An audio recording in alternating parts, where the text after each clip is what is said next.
I had a conversation yesterday with someone, it was online comments kind of thing, but they were talking about how they are working at disentangling the ways in which productivity infects things and spreads to things as a lens to look at things through beyond where it belongs. So, like, I think it's fairly obvious that in American society, if you want to keep a roof over your head and food on your table, healthcare, etc., you have to exchange something of value to the market in exchange for the tokens that are used to buy those things. And a certain level of productivity is required in order to survive. But it becomes a central way to look at things when even things like your rest are viewed through the lens of how it will enable your productivity. So this shows up in things like, well, we should give people time off because it makes them better at work. And this person, she was talking about snipping that link and saying, deserve rest, deserve time off, because that's just a thing human beings need. Whether or not my productivity goes up or not is irrelevant to whether I deserve the time off, right?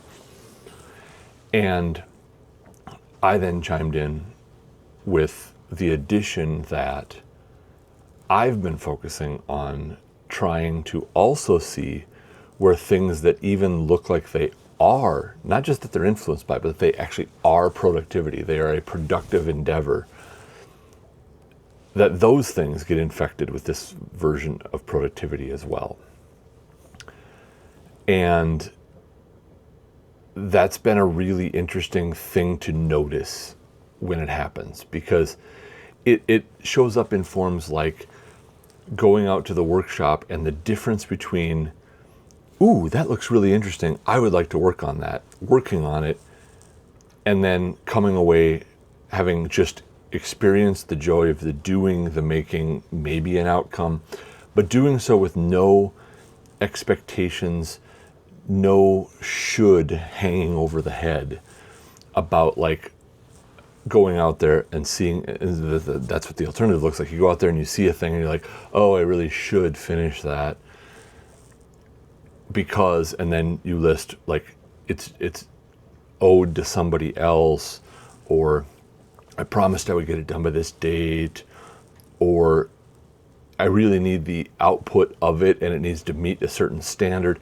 And when that obligation and that those shoulds enter into the picture is when a significant portion of the joy disappears. And this is what you hear from, there's a really cliched thing of, if you do what you love, you'll never work a day in your life. And then there's now become a fairly cliched response, both of which bear, have truth in them. And that is that the response is, do what you love and you'll never enjoy it ever again, if you do it for a living. And that's because we let the obligation and the shoulds and the must enter into it.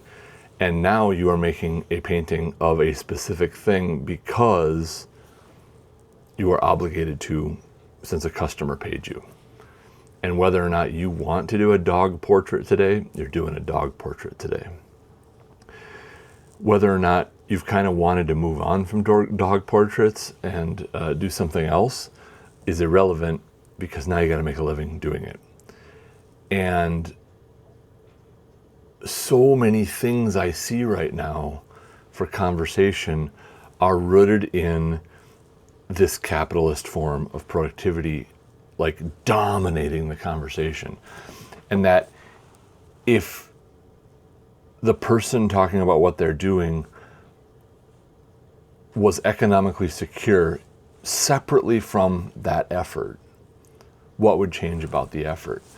And a lot of people wouldn't do the thing at all, but a lot of other people would continue to do it in very different ways. And they would do it, they would do different kinds of projects. They would do them at a different pace.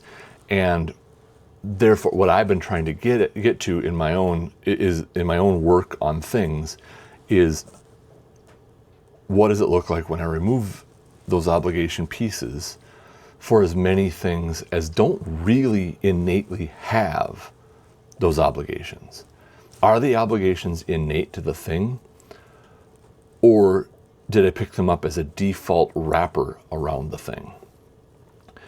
And I'm finding a lot more things can have that sort of stripped away and chipped away than I probably would have thought originally.